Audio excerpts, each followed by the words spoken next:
GRचा वाद वेगळा आहे। आमचं भांडण SC STच्या आरक्षणाकडे वाकड्या नजरेने कोणी बघू नये, कारण SC आणि STचं आरक्षण हे मूळ आरक्षण आहे। ते डॉक्टर बाबासाहेब आंबेडकर हयात असताना आम्हाला मिळालेलं आरक्षण आहे। त्याच्यामुळे आम्हाला फडणवीस काय राजकारण करतायत, सरकार काय राजकारण करतंय, विरोधक काय राजकारण करतायत हे सगळ्या जनतेला कळतंय। प्रत्येक वेळी बंजाऱ्यांना गाजर दाखवायचं, वंजाऱ्याला गाजर दाखवायचं, त्या धनगरांना गाजर दाखवायचं, म्हणजे धनगराच्या बळावरती 70 वर्षे शरद पवारांनी बारामती आणि सोलापूरमध्ये मतं घेतली, केवळ धनगरांना आरक्षण देऊ या वाक्यावरती। त्या ठिकाणचे सुप्रियाताई असतील, अजितदादा पवार असतील, या सगळ्यांनी जे मतं घेतले, हा मुद्दा जिवंत राहिला तर यांची राजकीय पोळी भासते।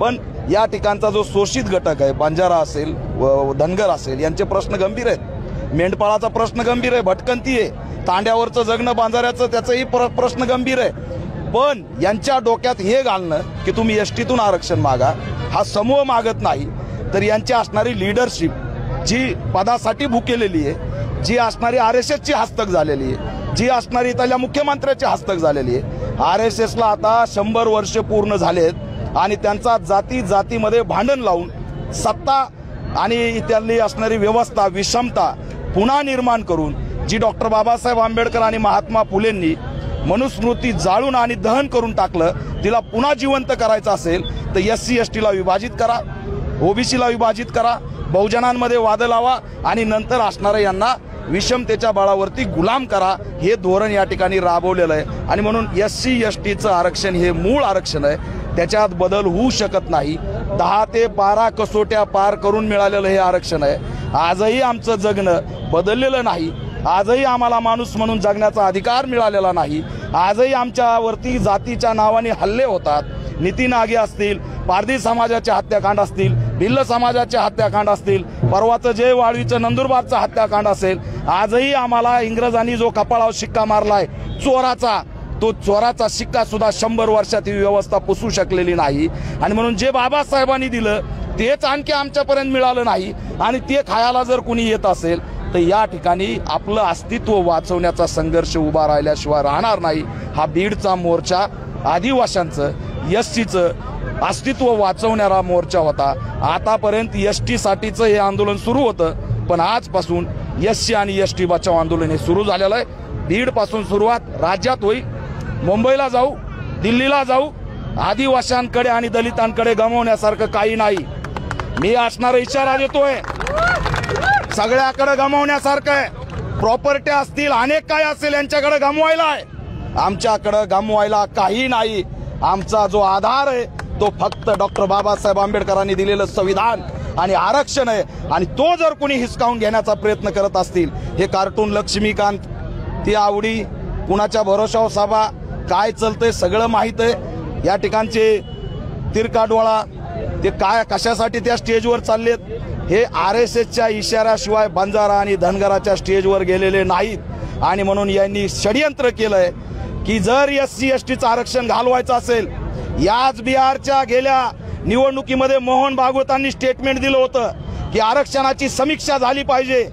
आरक्षणाच्या विरोधात असलेलं RSS या ठिकाणी आमचं आरक्षण संपुष्टात आणतंय, आणि म्हणून संपुष्टात आणायचं असेल तर यांच्यात भांडणं लावा, दंगली करा।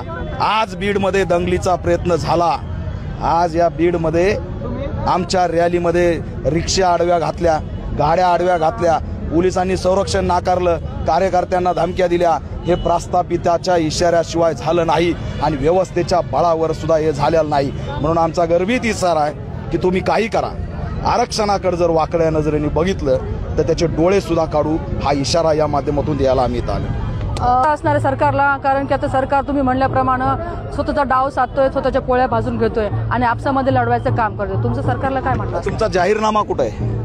शेतकऱ्यांच्या कर्ज माफीचा जाहीरनामा कुठे आहे? अतिवृष्टीमध्ये शेतकरी पूर्ण उद्ध्वस्त झालाय, भूमिहीन मजूर उद्ध्वस्त झालाय, प्रत्येकाला घर देणार होते, हे जाहीरनामे कुठे आहेत? रोजगार देणार होते, हा प्रश्न कुठे आहे?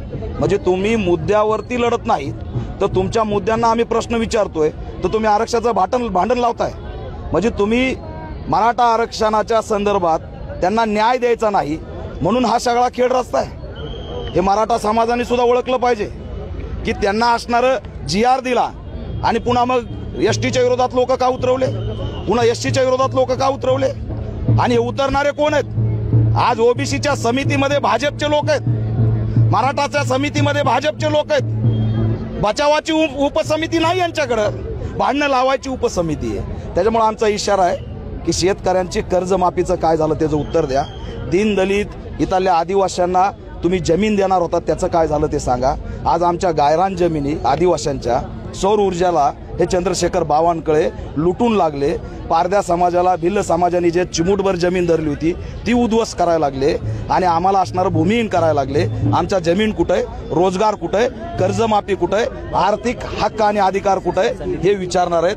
तुम्ही आरक्षणाच्या माध्यमातून ओला दुष्काळ कुठे गेला?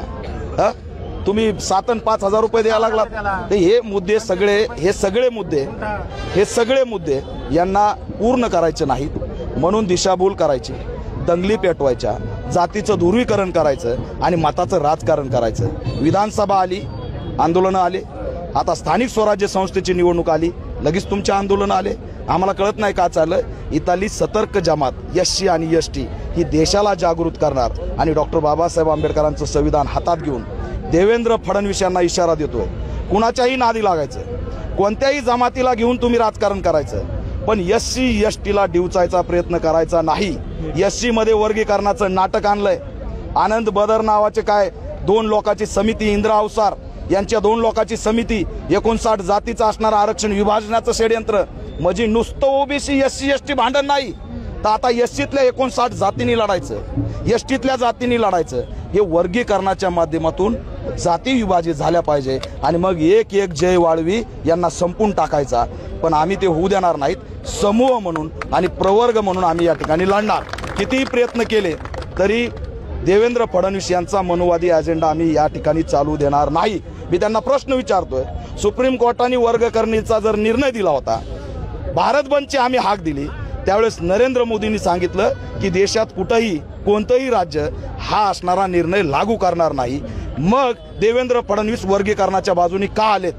तुम्हाला नरेंद्र मोदीची खुर्ची पाहिजे, तुमचं राजकारण खुशाल करा, पण हा गर्भित इशारा आहे की फडणवीस यांना वैयक्तिक परिणाम पॅन्थरचे भोगावे लागतील, हा इशारा मी देतो. निश्चित आपण पाहू शकतो की या ठिकाणी सरकार